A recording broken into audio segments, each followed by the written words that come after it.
পক্ষ থেকে আপনাদেরকে শুভেচ্ছা অভিনন্দন। সে চলে আসছে আমার ছোটো ভাই ডাক্তার ইয়াসিন আহমেদ। ওই যে হৃদয়ের বিবাহ কাবিন হচ্ছে।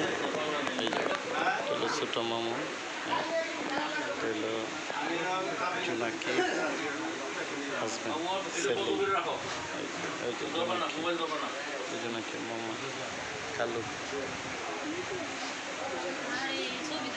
কালুতে ভাই।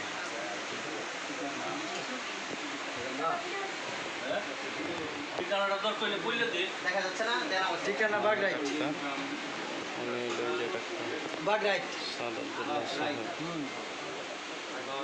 নাকখানগুলো সাহেব জি বাগরাইট